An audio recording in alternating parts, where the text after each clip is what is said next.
Hi everyone, I am here with Petina. Petina Abbott's one of our partner missionaries. She's working in Thailand and she's very graciously agreed to catch up with us. So thank you. Thanks for being here. How are you going? Yeah, hi James. Hi everyone at Campbelltown. It's great to be with you. I'm doing reasonably well. So I'm healthy, well, safe in light of the COVID situation, but missing my family and friends and all of you terribly. How have things changed for you over the last few months? Yeah, so I think in some ways we're pretty similar to Australia in that we've had lockdowns and border restrictions and border closures and social distancing. For me, that's meant that it's been harder for me to catch up with my friends. I'm someone who prefers the face-to-face. So although we do have phones and social media, it's not quite the same. And it's harder for me to keep in contact that way. I've also had to pass on some pretty significant cultural events. So there was a funeral for my landlord. Funerals are huge here. It was a relative of the landlord. They're pretty big here, and I had to pass that up just because of the number of people in attendance and the social distancing stuff. And then, yeah, I mean, there's no school for me at the moment, so I'm not teaching. And we've had to cancel a lot of the leadership training and church camps that we had planned as well. So it sounds like, yeah, quite a bit of what you normally do has been stopped. Yeah. So how have you been spending your time differently? So it's been a good opportunity to catch up with my partner churches in Australia. So Campbelltown and then some of the other churches and communities that support me through this medium. I've been doing a lot of tasks that have been put on the back burner. I'm also in preparation for a new staff member in arrival. So I've had to do a bit of work to kind of get that all up and running, as well as Cool. Zoom meetings within field and that kind of thing. Cool. Yeah. So thinking over the last 12 months or so, not just about coronavirus, we're probably all sick of hearing about it and talking about it. Do you want to share some ways that you've seen God at work in the ministry that you're doing and that your team's doing? Yeah.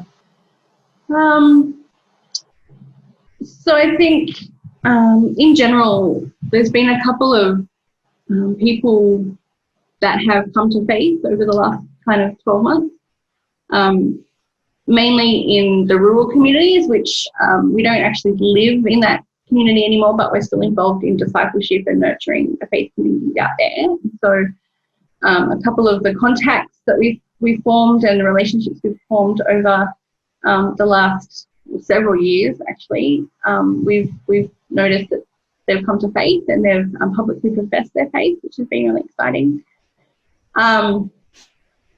Yeah, I've had some really wonderful discussions with my language nurturer just over the differences between Christianity and Buddhism. So Buddhism is an identity here in Thailand. You are Thai and you are Buddhist. And so they have an understanding that we're Western, so we're Christian. And just helping her kind of discover that that's actually not the case has been quite an interesting journey.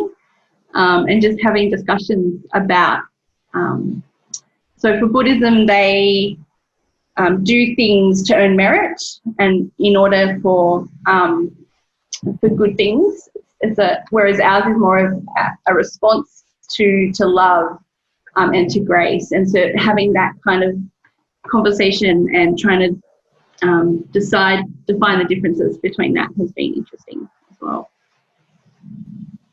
Cool. Yeah. I mean, that'd be a big challenge because as you put the gospel before people, you're not just asking them to change religion, but I suppose in their eyes to completely change who they are. Which is true, right? Like Christ calls us to put aside our old identity and build an identity based on him. Correct. But that would give an extra challenge. It does. Yeah, it definitely gives an extra challenge because I think it has to smash kind of their worldview and understanding away first to build on a new one. Is not always easy. And then there's the added factor of I've got a joining tie, which is a whole other ball game. So,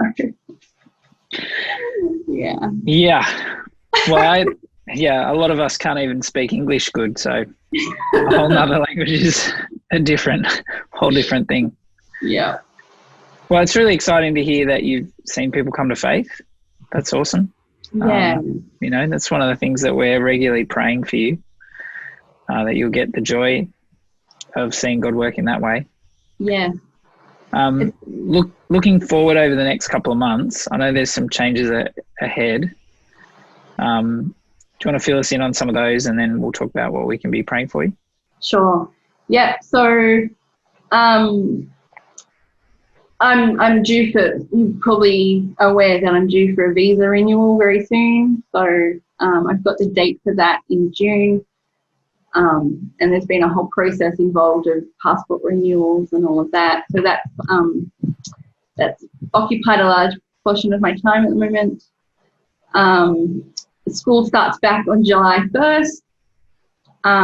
Not sure what that's going to mean for me in terms of teaching, because I'm also hoping, God willing, to be home sometime this year when flights open up and become available. So, there's lots happening, lots of just trying to kind of plan how to be present in this space while I'm here, but really sort of hoping that in the next few months I can be home and what that means in terms of being present while I'm here and finishing up well, but also preparing for, I guess, another term after that.